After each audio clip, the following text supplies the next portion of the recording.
Hello, and welcome to the Empowerography Podcast. This is a platform created for women's voices to be heard and a place to share their stories, journeys, and successes with the world for the purpose of helping other women who might be on similar journeys. We are empowering women one episode at a time. I'm your host, Brad Walsh, so kick back, grab one of your favorite beverages, and enjoy the stories.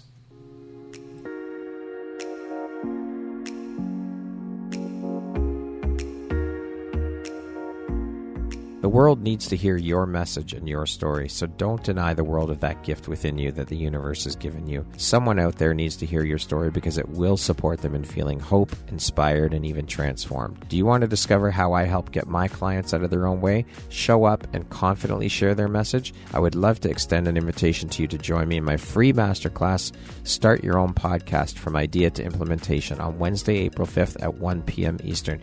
You can find the registry link in the show notes. Hope to see you there. Hello there, Brad Walsh here, your host of the Empowerography Podcast. Today, my guest is Michale Gabriel.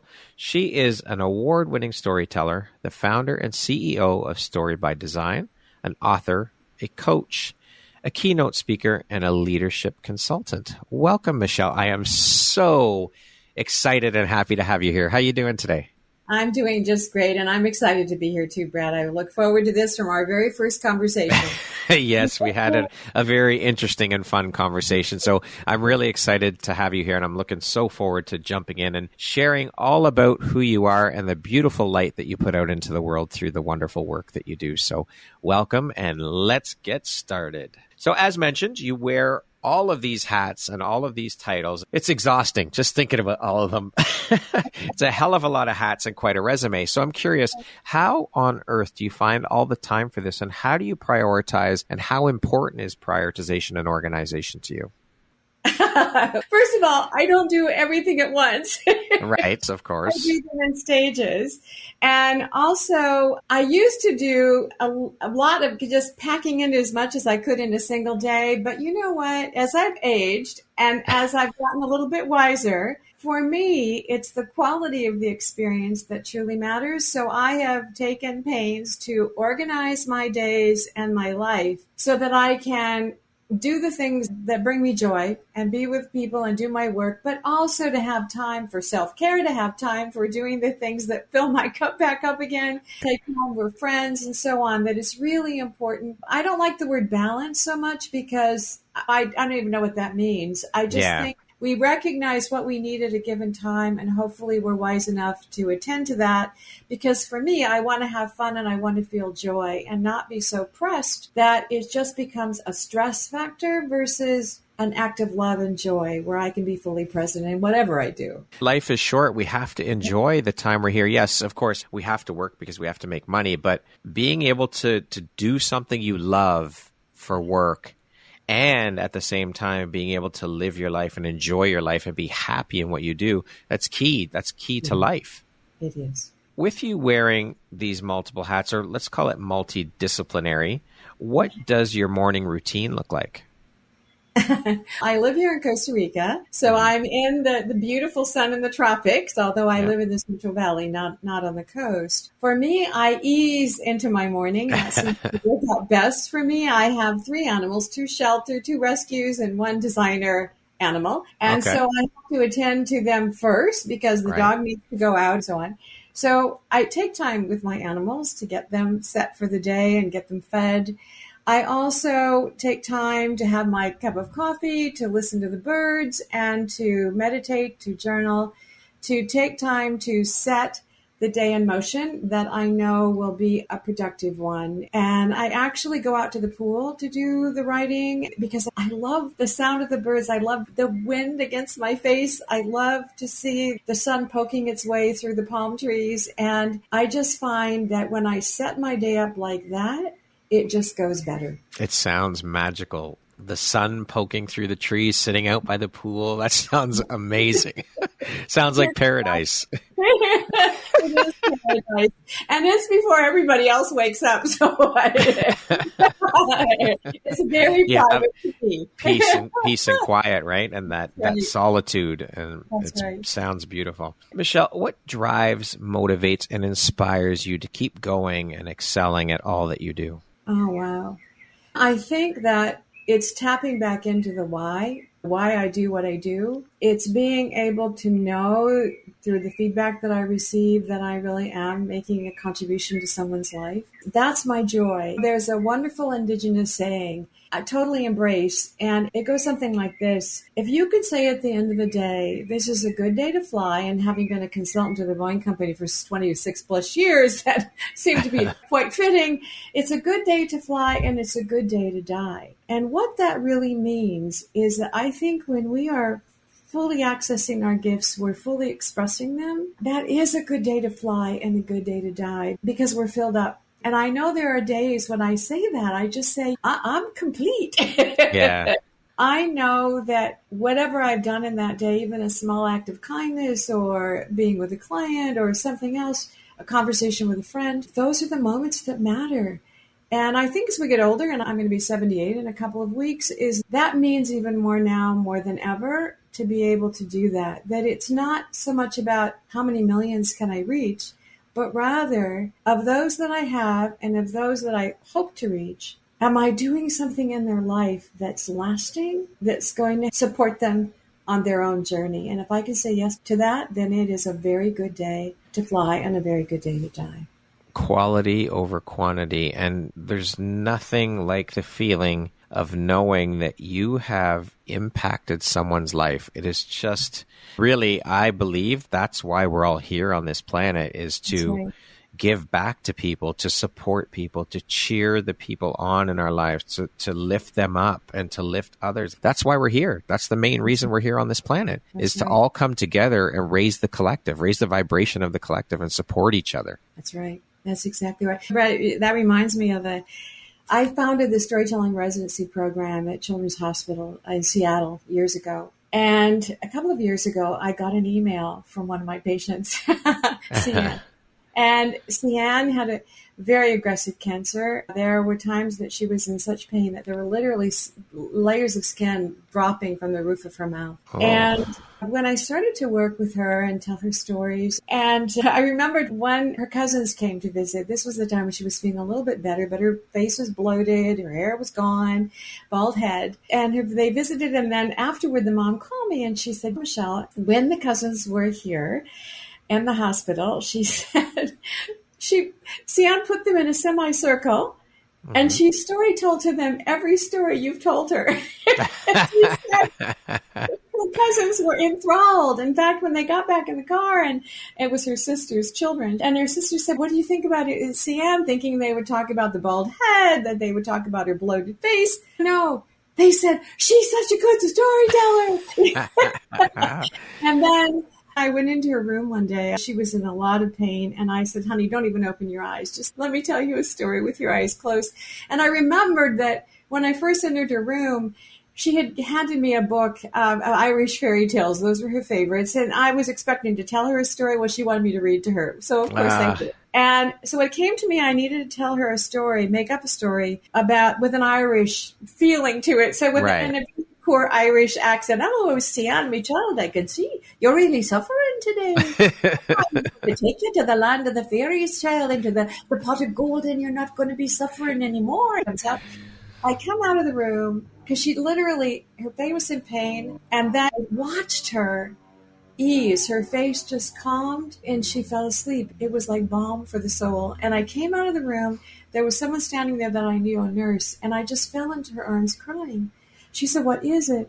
I said, I cannot tell you how grateful I am to be doing what I'm doing and be in that moment when I can contribute to someone's healing. When she wrote me several years ago, she said, Michelle, I have a 9-year-old daughter. I've been cancer-free for over 30 years. And she said, you are the one who saved my life through stories. And what I need you to know now is that my own daughter has read already 50 books. And she said, wow. I knew that I had to live to enjoy more stories. Brad.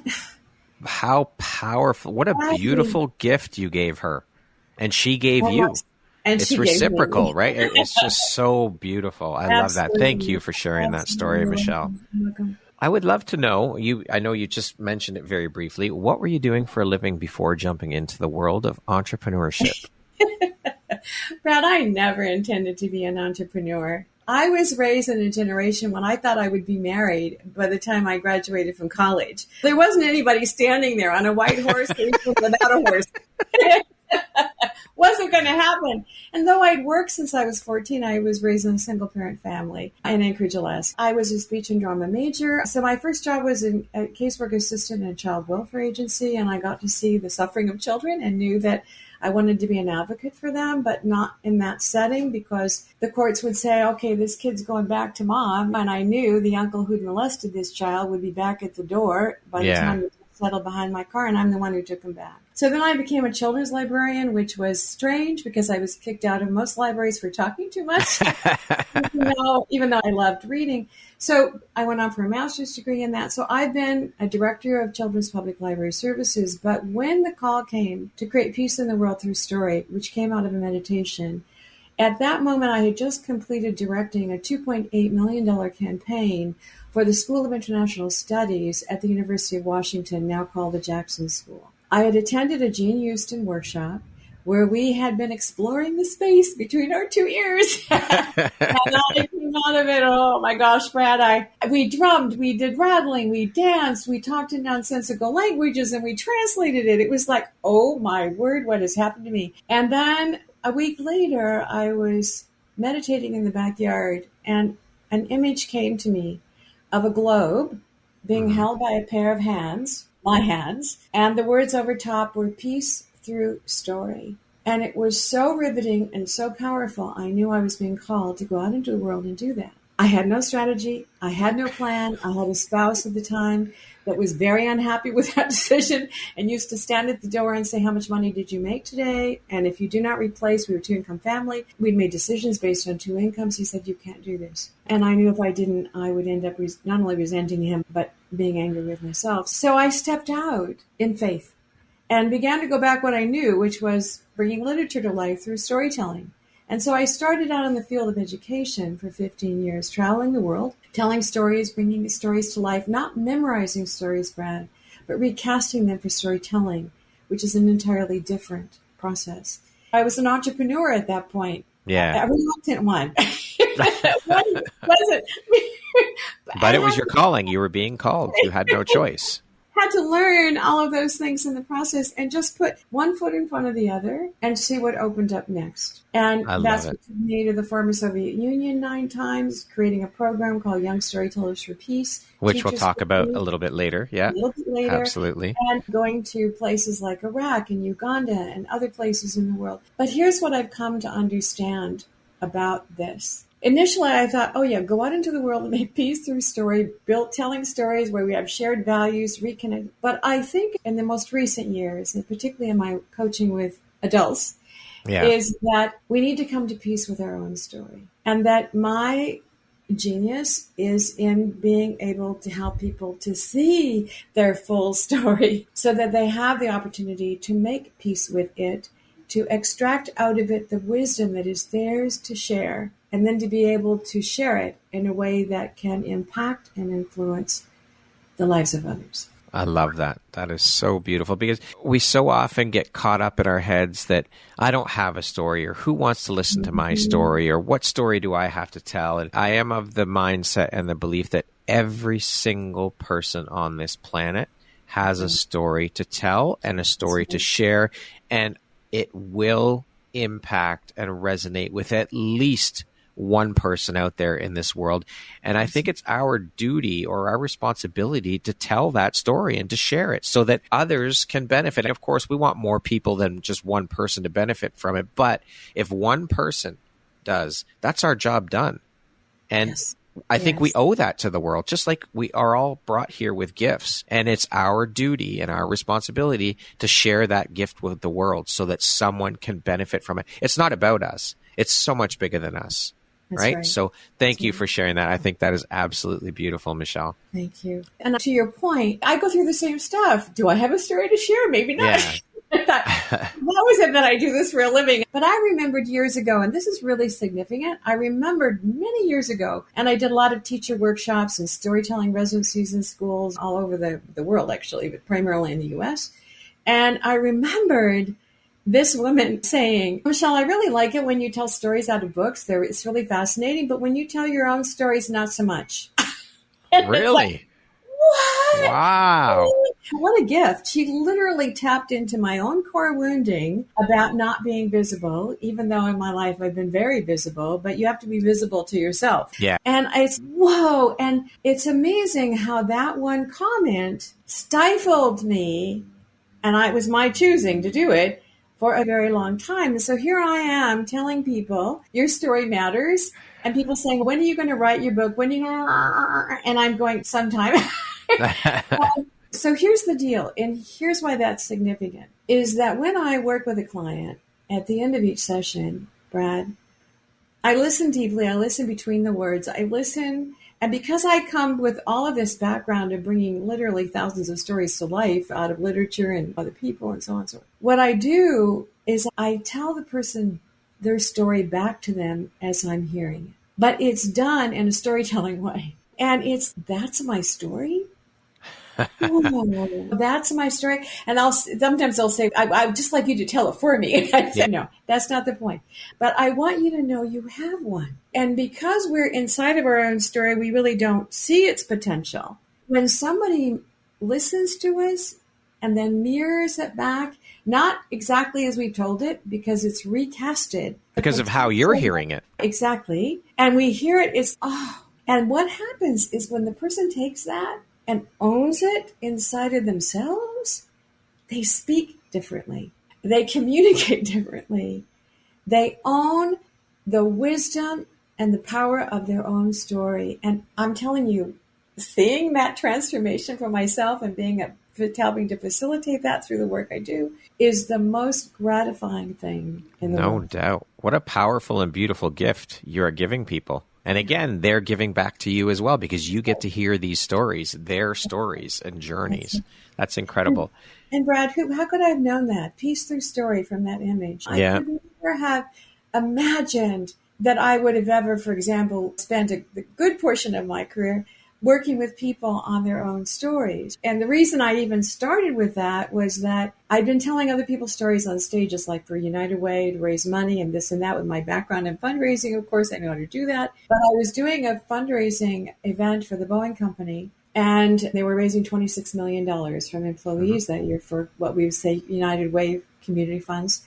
And I told 4 stories rather than lecture and say it's important to raise this money, blah, blah, blah. I let the stories do it. We always do it. The stories do it. And afterward, I get a phone call about 3 weeks later. And a woman says to me, are you that storyteller who makes grown men cry? Yeah, that would be me, having these senior vice presidents and the CEO of the Boeing Company sitting there with the reactions. And she said, can you teach us how to do that? I said, you want me to teach you how to make grown men cry? And she said, we want you to teach us how to speak from the heart like you do. And that's really what brought me inside of Boeing, and what has resulted in all of this coaching with leadership programs and so on. And now the work I'm doing with entrepreneurs. It's all about helping people find their own story. And I think, Brad, what often happens is we think we can do this fast template. In fact, and this is one of your questions, and it has to do with coaching, and is we have this thing about what's your 30-minute elevator speech, blah, blah, blah, blah, blah. I just want to do that. And I say, whoa, wait. I need to know your bigger story first. I need to know the tapestry that is your life first, and thread it back together so it's connected.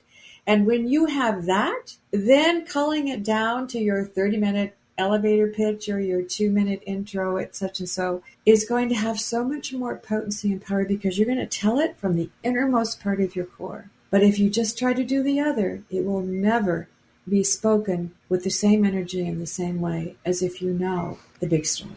Love it. How long have you been a storytelling coach then? I've been, from the time that image came to me, that's been over 40 years. Wow. Wow. Wow. It's a long time in answer to your question. Lots of stories there. Lots of stories in 40 years.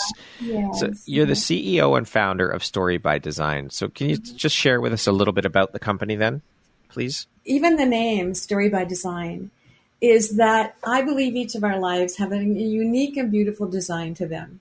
And I'm interested in that design. And so when we say story by design, it's what is the design of your story? And when I even work with clients, because I work with clients where we're doing a curated collection of a number of stories like that they might need in various venues, then we take a look at what is the messaging? How do you want things to land in people? And we go and we find those different pieces and then develop those so that they can be shared. But I've always been interested in design. When I was a little girl growing up in Anchorage, I designed clothes, Brad. Thousands and thousands of clothes and writing stories. And my mother would bought butcher paper rolls from the local meat market. We brought them home in a wagon. We didn't even have a car in those days. And somehow got them up our front steps in the snow piling over the top of our boots. My older brother, younger sister, my mom, and me. And we get them up to the house. And so for me, it's always been about design, whether it's my home or it's an extension of our story. So it's a natural thing for me to think about our lives as a tapestry of a unique design. And I'm here to help you find what that is and to extract out of it, to your point earlier, you have your unique story, but it has a universal component. Yeah. But only can it come through your voice and your way, which is why we want all those delicious story bits that are unique to your experience. Even though I may be, and I'll be finding my resonating story within me as the listener, I want it to land in me so it can work its magic, is we want that universal part of it too that's going to connect with other human beings so they can benefit by the experience you've had that only you can tell in the way that you tell it. That's right. And that's what it's all about. It goes back to what we were speaking about earlier, having impact and giving back to others, whether that be through stories, through support, through cheer, whatever it is. That's what it's all about, is having impact in this world. I love it. I want to say to you, my friend, and I can interrupt because I'm taking over your interview. That's okay. Sorry. But this is the deal. When I read the questions that you sent me yesterday, here's what happened for me as a guest on a podcast, is that you had done your homework. You had taken the extra time to read about me, to watch videos, to do everything you did, because you could not have crafted the questions that you had sent me had you not done that. Now, what does that do for me? What that does for me as a guest, Brad, is it makes me feel seen and valued and validated for my story and for my life. And I want to say to you, I know very few people that do that. And I can say to you, as somebody that values that and values being prepped and ready. It's like when I do a workshop, I take 50 pounds of luggage, rugs and flowers and centerpieces. And people go, they walk into the room and go, what? I said, you know what? When we do this, what it's saying to you is this room is prepared for you and your story. You matter. When you present to a guest the kinds of questions that you have, you're saying to me, I'm prepared for you. You matter. So I want to say thank you for that. Oh, okay, Michelle, you have the interview back. Thank you very much for reflecting that, because I think it's my job, my duty, my responsibility as a podcast host to make my guests feel seen and heard. That's what we're here for. I'm not here to talk about me. I'm here to talk about you and shine a light on you and the work that you're doing, the beautiful light that you're putting out into the world. And you wouldn't believe how many women have been on my show that have said to me, before we go on air or after we record or whatever the case may be, through conversation, that they have been on podcasts where they feel like they weren't even listened to. And I think that's absolutely horrible that someone takes the time out of their day to spend with a podcast host an hour, half an hour, whatever it may be. It doesn't matter if it's 10 minutes. The fact that they took the time out of their day to spend it with that person and then to not even be heard, I think that's absolutely horrible. That is the absolute least I can do, is to show you that I value you, I value the work you do, and I value your time. That's important. And I am absolutely honored by each one of my guests that comes on my show, that they take the time to be here with me, because they could be doing 1,000 other things besides spending an hour with me. So I value that, and I am honored. I often compare my experience as a podcast host to you and I were here today. So you and I are in a car together. I'm the passenger. You're the driver. You're taking me along for the ride on the journey of your life. So the least I can do is listen to you. This is what I'm here for, is to share the journey of your life. So I thank you for allowing me into this space and sharing your vulnerability and sharing your story with me. It is my honor and my pleasure. So thank you for reflecting that. I really appreciate that. It's nice to know that it is appreciated, that the work I put in is appreciated. So thank you for echoing that. I really appreciate that. And I intentionally did it while you were recording so that you have to include it in the podcast. I see. I'm pretty smart, aren't I? You are very smart. Thank you. Thank you for that. That was intentional, my friend. Thank you. I appreciate that. What would you say are the 3 most important lessons that you've learned in your career as a coach? I think, and I want to take even that word coach, I've been referred to more as a mentor as well as a coach. All right. So I would say both. And I would say the 3 things are, back to your point just now, the importance of listening and listening deeply and understanding that there are many different ways to think about our lives, and that sometimes what we're in need of is a new story. Yeah. Or taking an old experience and recasting it in a new way, because it frees us up for that next chapter. And I would say I've learned that from working with people. I was working with a woman at Boeing who had a really bad experience on a nonprofit board that she served on, and had felt she had really failed. And it was really holding her back from even saying yes to the possibility of being a manager, when everybody around her thought, you have got management qualities. You would be so good. You're so great with people. She wasn't getting it. So as we explored that experience that she'd had, Brad, it was very clear to me that she was far more successful in that than she had even realized, that she had employed so many different strategies to try to work with this very difficult board person and to try to work through issues and this and this and that. And again, back to the reflection, as I reflected back to her a story I was hearing that she was not telling, it shifted everything. She told that story as part of our leadership program, because we have 3-day graduation and these year-long cohorts, and everyone shares a deeper story, a longer one, about 20, 25 minutes. Mm-hmm. And what happened was there was an opportunity came up to be a temporary manager of an organization. Do you know, she said she put her hat in the ring and she was selected, and she ended up going on for a management position and became one of the most beloved managers at the Boeing Company. Had she not had that opportunity to rethink and re-experience her story in a fresh new way, who knows? Wouldn't have the impact that she had on all the people that came to work for her. The power of storytelling, the power of the art of storytelling. It's just incredible. Right. Wow. The impact is just so phenomenal. I love it. Michale, what lights you up or excites you the most about the work that you do? Getting to know someone really. That's a whole other level. Whole nother level. I just feel so enriched and honored. I go to a party, Brad, and I end up with one person chatting all night. So you don't even get to interact with all the other people. I would make a lousy politician because I wouldn't know enough to work the room. I was like, where's Michale? Is she still over there with so-and-so? So I've never felt like I had a lot of time for small talk, and because I felt that didn't really feed my soul. So the thing that I find most gratifying about my work and my one-on-one coaching in particular, and I've got some of these extraordinary clients, is to be able to listen deeply and then to support them in being able to tell their story well, because there is an art to storytelling. There's so many layers, and I think people can have great stories, but they're not focusing on the events that need to be elevated, other things dropped away so as not to get in the way of the impact, and being able to help them to craft that in a way that has the potential of sticking to the listener and then experiencing them doing that lights me up. Beautiful. In your journey as a storytelling coach / mentor, what are the top 3 challenges you face when it comes to helping your clients tell their stories? And how do you help them overcome those challenges? I think for some people, it is that mindset of my story isn't worth anything.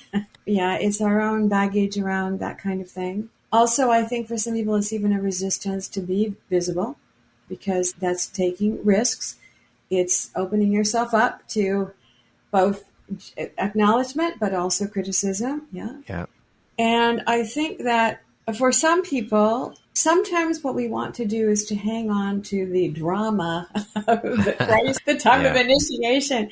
What we don't sometimes, and perhaps not quite willing to do, I've found sometimes that a person is so embroiled in that they're unable to step away and say, how is that a gift to me? What have I learned from that? Because when you start doing that, then it becomes empowering. Otherwise, we stay in that victim mode. Yeah. And I do think, Brad, that we're wired to want to be in the muck. Yes, absolutely. Absolutely. And kind of drama. And then what happens to other people is they say, I don't have that dramatic a story. So then we feel like that maybe our stories don't count as much. So I would say that getting folks to be able to get, like in the hero's journey, to get to that place of celebration of the learning and the gifting of the experience, because we're different at the end of something than we were at the beginning. How is that? Can I articulate that? And can I use the lessons that came out of this experience to support me in the next challenge that comes my way? Beautiful. I love that. What is one tip or takeaway that listeners can implement immediately to start stepping into and owning the fact that they do have a story to tell and share with the world? That's a great question. I've actually pondered on that since I saw that come through yesterday. I think it's asking oneself, what's my wisdom? Even just writing something out. What do I think that I have, that I've learned in my life to be, that could be of value to somebody else? And then identifying what some of those values are. Maybe it has to do with following through on commitments, or maybe it has to do with showing compassion, or maybe it has to do with advocating for certain populations. And then this journey starts, I believe, in going back into childhood and asking ourselves the question, where did that get seeded? The other question I'll ask my clients is, what stories or movies did you love as a child? I'm going to ask you to go back and reread those stories.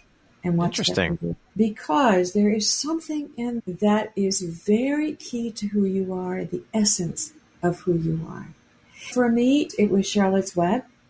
Think about it. What did Charlotte the spider do? She wrote some terrific pig in that spider web above Wilbur's stall that caused people to not send him to the meat plant. That's right. Yeah. But to survive, she saw him. And she supported him in moving in a direction differently than where he was originally intended. Isn't that interesting? A beautiful friendship was built out of that. Exactly. And when she died and she said, Wilbur, stop sobbing. I've got children here and there's these sacks that I want you to take care of after I'm gone. So just get over yourself, Wilbur, and do the job that you need to do. No nonsense, Charlotte. But there was that advocacy and that being there for somebody when they needed it the most, and contributing, in her case, the ability to weave a web with words in it. Yeah. Michelle, let's think about this.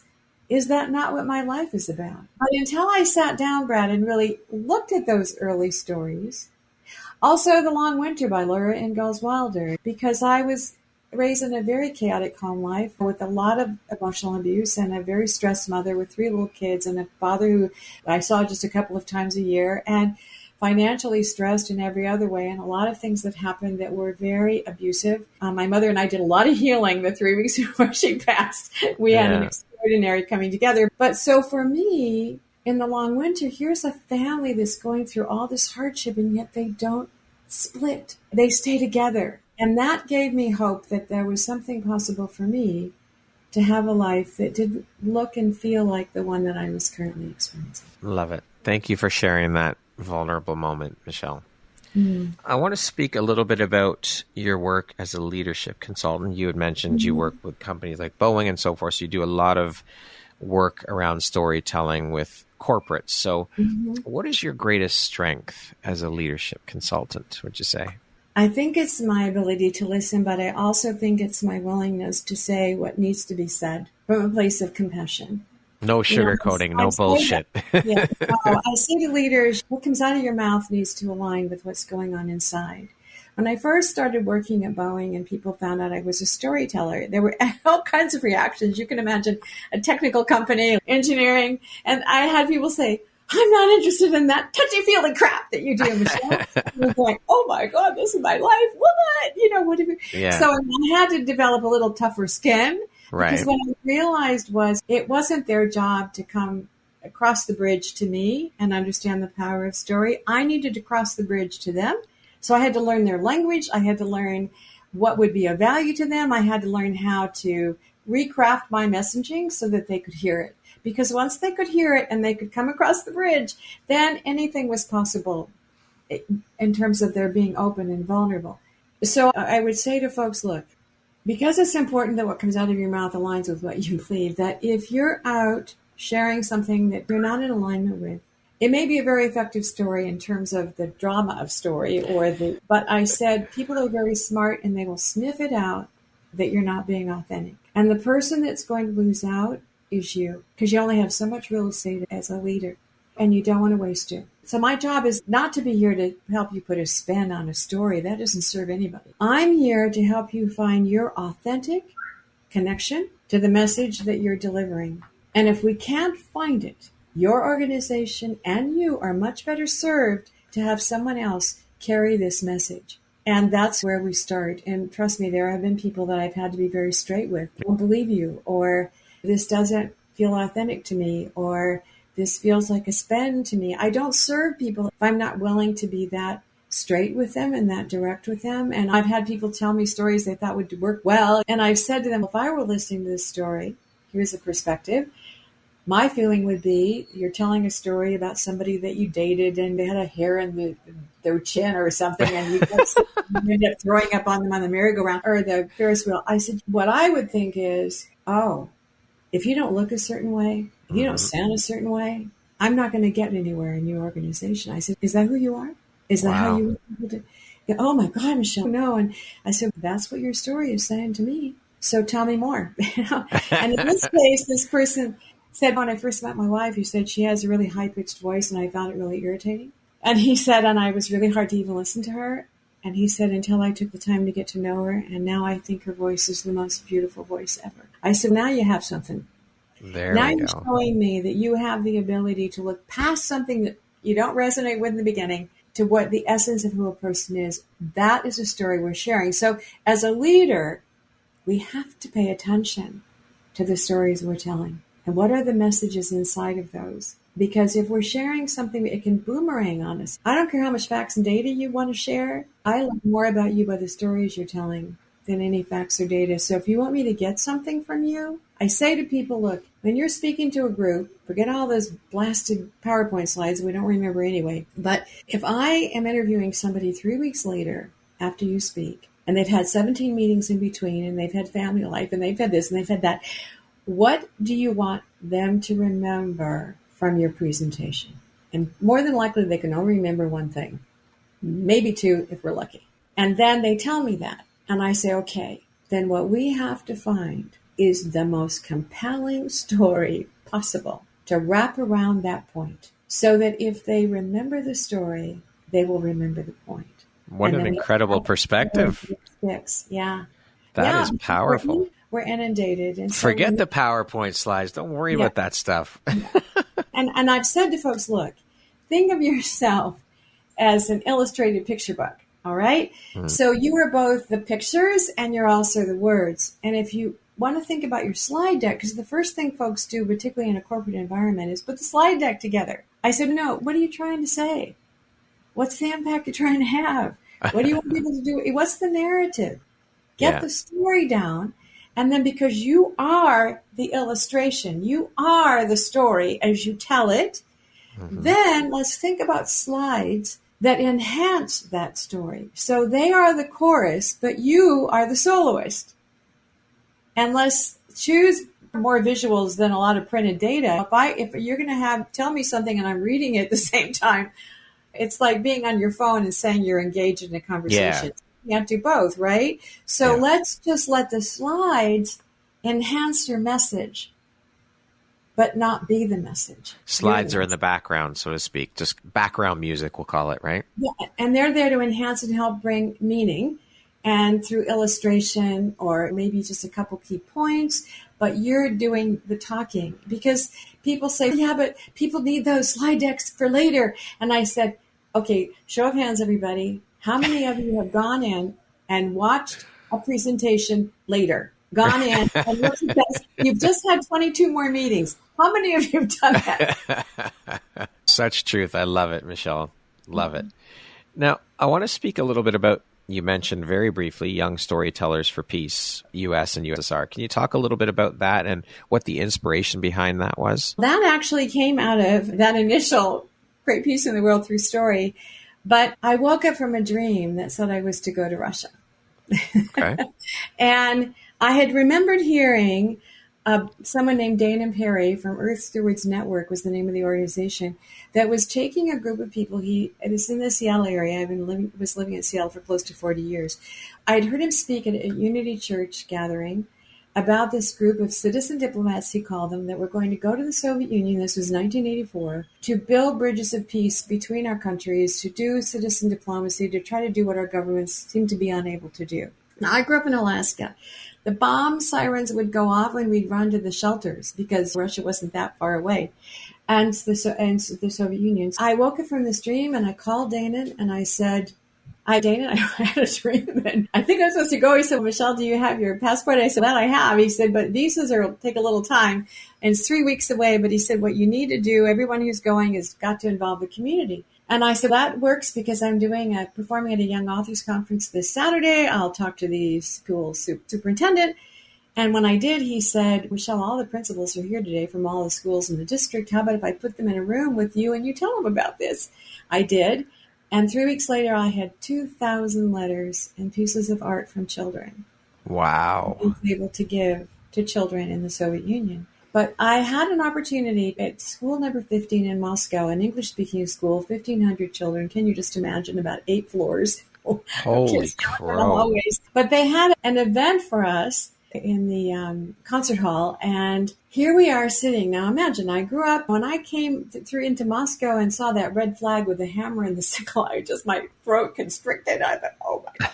Because I had a history. And in those days, of course, the KGB followed us everywhere, and nobody smiled. They went through our luggage. It was like stoic. So here we are at school number 15, children. It's an English-speaking school, and the children performed for us Cinderella, the Western version, the one that we knew. And we're sitting there sobbing because here are these beautiful children, and we're human. It's a family. And then one of the people in the group said, we have a storyteller with us, and perhaps you'd like her to tell a story. And Irina, the headmistress, said, we would be delighted. So I got up on the stage, and I started by telling Russian fairy tales because I knew when children are learning English and that they know the storyline already, it makes it easier for them to follow. So I did Baba Yaga, the kind-hearted little girl, and I did the Frog Princess and Snow Child, Snegorotchka, and then a couple other stories. Afterward, the children came up to me and they said, oh, Michale Gabriel, they said, would you come back to the Soviet Union? Would you bring more stories inside of your head? And would you bring children to help tell them? And I said, yes. And then I came back to the U.S. and I thought, what have I done? I don't have a nonprofit. But I said yes. So that was the seeding of Young Storytellers for Peace. And it was quite an undertaking, all done at volunteers, the children. We had 147 kids apply to be Young Storytellers for Peace and chose 27. They trained for a year as citizen diplomats and storytellers and took them off. And then PBS Television came along and did a documentary about the experience, which is still out on the web. Can you imagine after all these years? Incredible. Yeah. And what I did too, Brad, because I wanted the kids to have, I hope, lifelong connections. So we were in Moscow, we were in Leningrad, now St. Petersburg, and we were in Odessa in Ukraine. And so I had a notebook with bios and all the interests of the kids with me. And so we actually paired them, the schools that we were at, and then we did peace committee meetings, a bunch of other stuff. But at each of the locations, they actually had a partner that they were paired with to spend a couple of days with on this journey. And we just came together, this group did, when the war started with Ukraine. And some of these Young Storytellers for Peace who are now in their 40s and 50s, 45, 55, they had ended up, some of them going on to international study and travel the world. And many of them were in their counterparts' weddings. Wow. And actually visited families. It was extraordinary, but diverse. So that was the genesis of the idea. And then the next year I took teachers. Then they created a program of teacher exchanges that lasted for another 12 years. And then I was invited by Soviet television to do a film series, Storytelling Favorite Stories of American Children, and they reached 50 million people.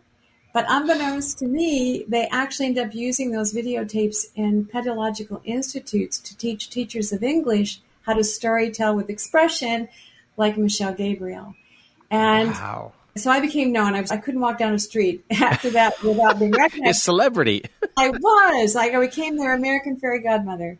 That's and this gentleman came up to me, Brad, and he introduced himself as a member of the Bolshoi Symphony. And he said, Michale Gabriel, he said, you know that story you tell on TV, the runaway bunny? And I said, yes. And he said, I tell that story, he said, Michale, to my 2-year-old son every night before he falls asleep. Oh, my God.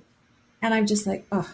Now, here's the deal, Brad. I grew up without a father. And there's always been a hole in the heart. Again, I did healing with my father when he had Alzheimer's, but very difficult relationship. When something like that happens, I say to people, the healing comes from other stories. That papa telling me I know his son would grow up and remember it was his father storytelling to him at night before he fell asleep. Not only was that a gift to his son, that was a gift to me. Absolutely. That's the gift that keeps on giving. Could heal my heart. Yeah. Exactly. Could heal my heart. And the other side of that is there was a young man who watched that series and was so enamored. He lived in Odessa in Ukraine, and he was so enamored with English, he studied it. He ended up working for the American Embassy in Moscow. He is now a soldier in the Ukrainian army.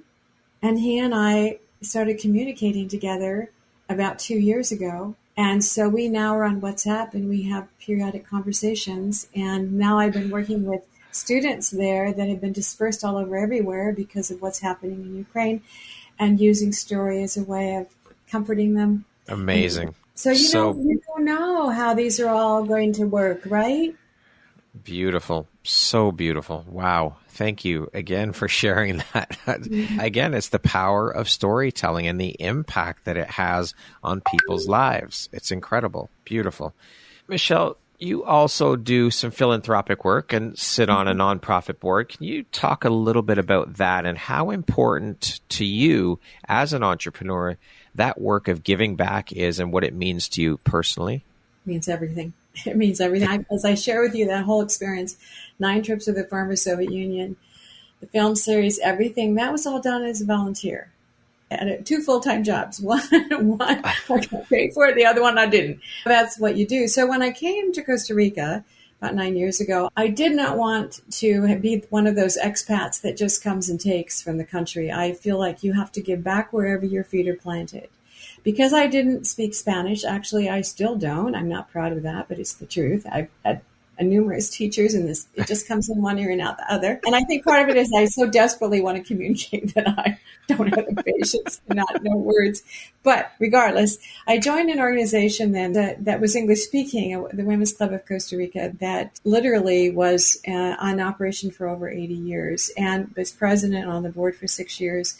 We raised money for education, scholarships for worthy students who were just needing some support, not just money, but mentoring as well. And then school books for children that I helped to deliver, even going to little indigenous communities where we would cross streams and we would roll up our pant legs and the person was carrying the books on their shoulder, not mine, but someone else, a hefty man, and to deliver them to little barefoot children so that they had the books that they needed in order to do their work. And so that was meaningful. And when I came here, I said, I want to recreate my life in a way that I have more time to do this type of thing. Now I am on the board, have been since 2018, on something called the Amigos of Costa Rica. It's all spelled out, .org, amigosofcostarica.org. This is an amazing organization. It's U.S.-based, and it is really focused on supporting communities in Costa Rica through the philanthropic efforts and donations of donors, not just in the U.S., but around the world. So we're able to work with donors who many have come to Costa Rica. They loved being here. They saw a sloth for the first time, toucans, howler monkeys, did a little zip lining. But they want to do something more. And this is a way to leave their heart here, a part of their heart here. What's so beautiful about this organization, I'm so privileged to be a part of the board, is that we have over 120 vetted affiliate nonprofits, NGOs right here in the country that we support, which means that when a donor has a particular area of interest, conservation or education or human trafficking, whatever it is, we are able then to help them focus on where they can get involved, the organizations that are focused on that, so that we can bring those partnerships together in service of stronger communities. Brad, to sit with many of these organizations and to hear the work that they're doing. And we also believe, and I believe in this strongly, it was why I was so interested in being, when I was invited to be on the board, is that we're about lifting people up and empowerment. In other words, let the communities decide what they need, and let's then support them from a fundraising perspective and how to tell their story, how to be able to communicate with their donors, how to be able to create visibility for what it is that they're doing. We can shine a light on what they're doing as well through our connections. And then donors can come to us and say, look, I'd like to donate XX. How do I go about doing that? And be able to facilitate that, because it's complicated. And we are the go-to place. We are the place that donors now in the U.S. are recognizing that if they want to make a worthy investment and they want to know that their funds are having an impact and they want accountability, we are the place to come, because we know all of these organizations in Costa Rica. So we generated this past year alone over $5 million that came to organizations here in Costa Rica. And our 5-year strategic plan is to increase that to $10 million annually. Because it's not just money. That translates into improved lives, improved communities. And again, as I've sat with people, there's one woman in particular who's a beautiful human being who lived in the U.S. for a time, came back to Costa Rica, started an organization to empower young girls, many of whom have come from very abusive backgrounds. And so to bring girls together and to give them hope and give the skills and strategies and how to work with difficult situations and dealing with conflict. All of this is raising everybody up. And that's what it's about. Privileged to be a part of. Yeah. Yeah.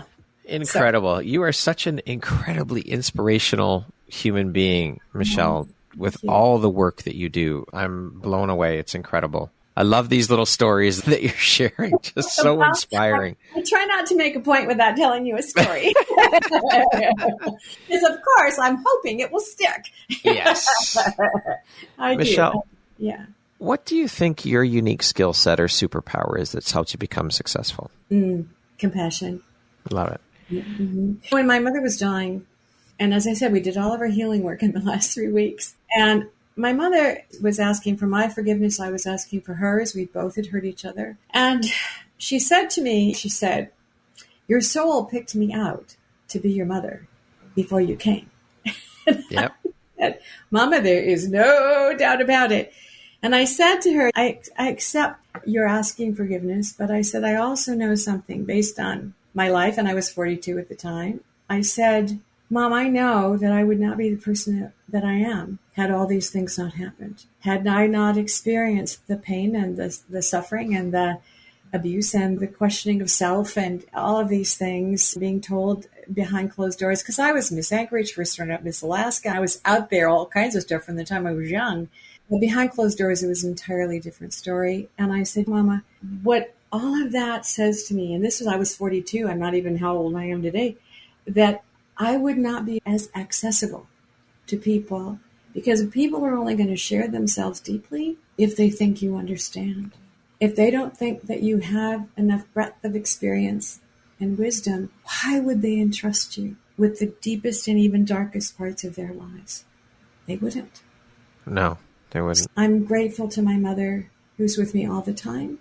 She crossed over on the wings of a bird. I would bring her flowers when she was even in her coma so she could smell the scents, and read to her like she did for us as children, and massaged her hands and feet like she did for us as children. Because everything we do, in my opinion, Brad, is to heal that which has gone before and to create something new. So that's my ability, I think, is having the ability to feel, to understand, to empathize, and doing the internal work that I need to continue to do.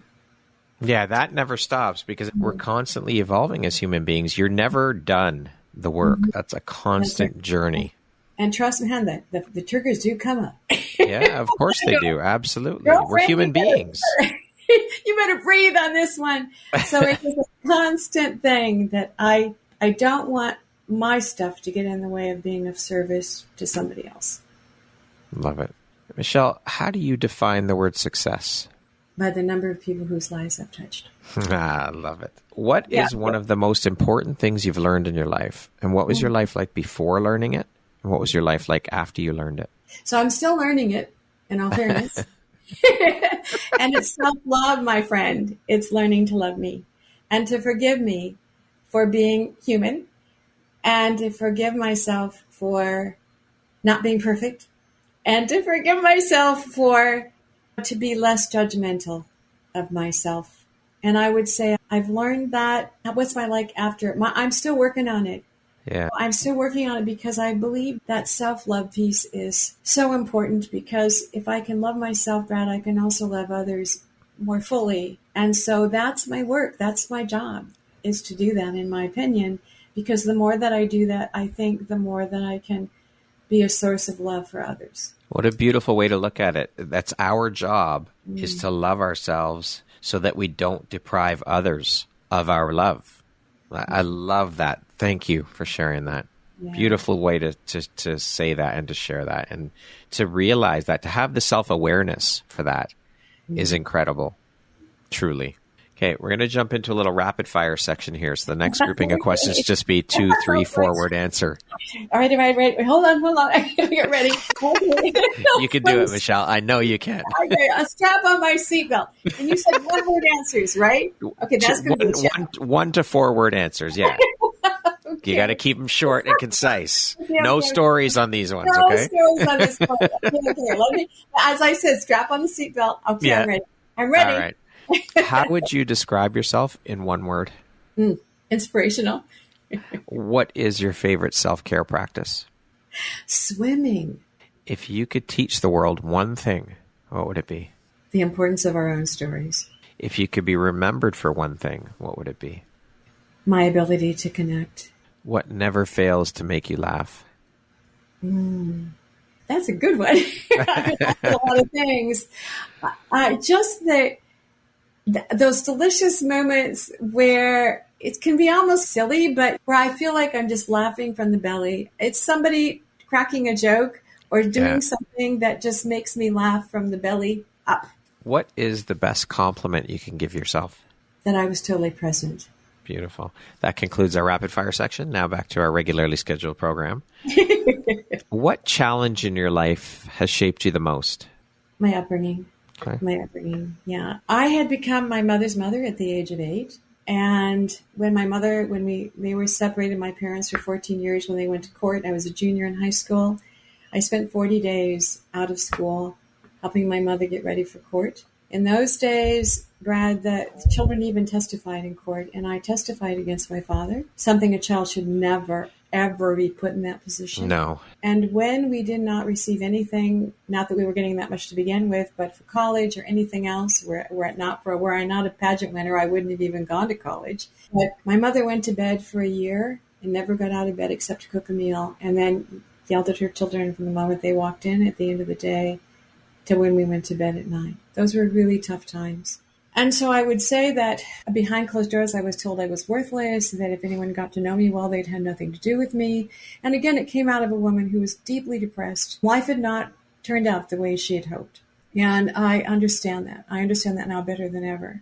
But there was a moment, so I'll tell you this story briefly. I had the role of Emily in Thornton Wilder's Our Town my freshman year at Alaska Methodist University. I was on stage doing a rehearsal, a scene with my stage father.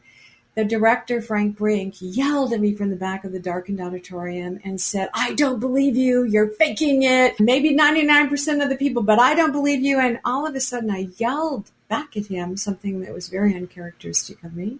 I said to him, "How do you expect me to relate to a stage father if I have no idea how to relate to a real father?" Wow. And then I started crying. He sent everybody down the hall for coffee, took me in his office, and I cried and cried. And then I began telling him what was being said to me behind closed doors that nobody knew. Again, I was out there, leader, junior prom queen, you name it, I was it. So nobody would have known that behind closed doors all of this was going on. I said to him, "Frank, I am so afraid that if you get to know me I will just be this empty void of space. And he said to me, Michelle, the person that I cast in the role of Emily is the person behind all of these personas that you have crafted for survival. And he said, that is the vulnerable, beautiful, compassionate human being that I see. And then I'm inviting you to bring that to the stage and into life. That is the first person, male, that ever validated me, Brad. You were seen and heard in that moment. That's right. Beautiful and so powerful. Gift to others, which is what I think my core of my work, if I can help you feel seen, then I am continuing to heal my own lineage around that. Beautiful. What's one lesson your career has taught you that you think everybody should learn at some point in their lives? To trust your intuition and say yes. And you don't have to have it figured out, and you don't have to know. You just have to trust, put one foot in front of the other, and take action, and everything else will unfold as it's meant to. What is the worst piece of advice you've ever gotten? To sound like somebody else. Yeah, that's pretty bad advice. That's taking away from who you are, your authenticity. There's a lot of stuff out there these days telling everybody how to show up, how to be, how to talk, how to this, how to that. And I think what's happening is we're becoming almost homogeneous in our approach. And I find myself really resisting that. I think every person's unique. And even though there are certain elements, yes, that need to be consistent, sure. I do think that to be effective, I do think that when we try to show up in certain stage presence as we performance, I say, I'm not a performer, I'm a co-creator. There's a difference. When I stand on that stage, I'm not there to perform. I'm there to co-create with you so that you can have your imagination activated and you can leave with your own rendition of what it is that I've just shared. So that's it. What's something surprising that you've learned about yourself in the last year? That I can do online teaching. You have no idea, honey. I got my first Mac computer in 1990, and I was so afraid of it. I was afraid it was going to eat everything I put in it. And that stayed with me, and the trauma and everything. I resisted doing an online course, which I've done online coaching for a long time. But the idea of a class, because I've done this so much around the world. I love being in the room. I love feeling the energy. I love the connection. And I wasn't convinced it could actually happen online. And so I just completed my first pilot of an online Getting to the Heart of Your Why class. Thank you. And even though I was with the technology, in fact, one of the participants said, your feedback, I asked for feedback. She said, I think you should apologize less. I said, honey, I think you're right. Next time, no apologies. She said, everybody understands. And what happens is when I let myself get into that, then of course I start to fret. So I think the fact that I'm recognizing that even at this age, it's all so new that I can go out on Google, I can follow a tutorial, I can call somebody, and I don't need to let that technology get in the way of my doing what I'm supposed to do in the world. If you had the opportunity to sit down and have a 1-hour conversation with one woman, any woman in the world, who would it be and why? I saw that question, my friend. I came up with 4. We just need one. I know. One.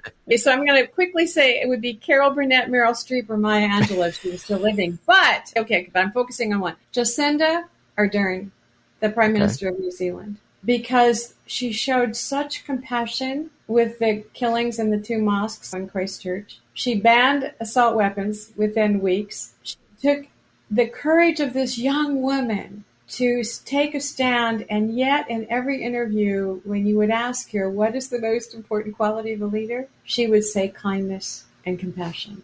Yes, I would like to sit with her for an hour. If you could go back and give your younger self one piece of advice, what would that piece of advice be? Love yourself, honey. Plain and simple. Doesn't get much simpler than that. It sounds simple. It's not easy to do. No.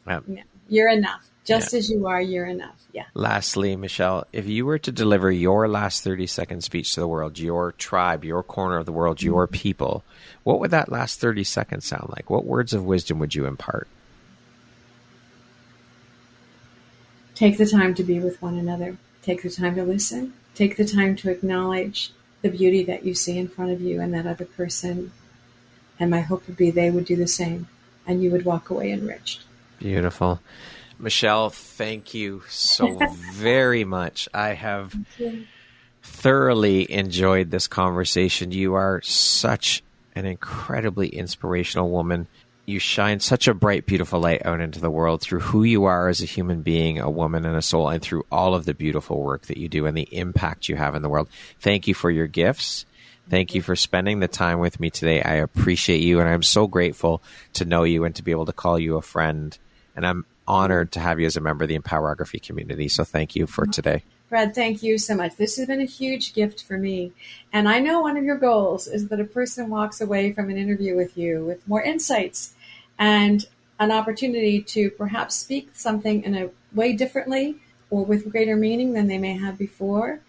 And that's exactly what you have been successful in doing. And so I know from my perspective, going back to what you said earlier, this has been worth my time to spend this time with you and to be heard and to be valued. I look at this as a truly rich and heart-filling, soul-filling exchange that we've had.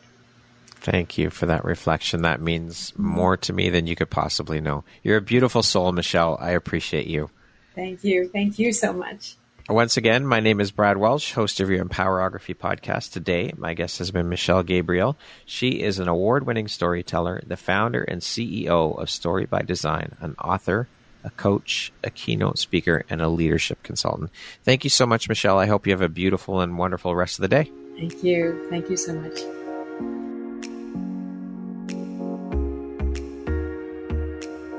Thank you very much for listening to this podcast. If you haven't yet, please be sure to subscribe, rate, review, and share with all your friends.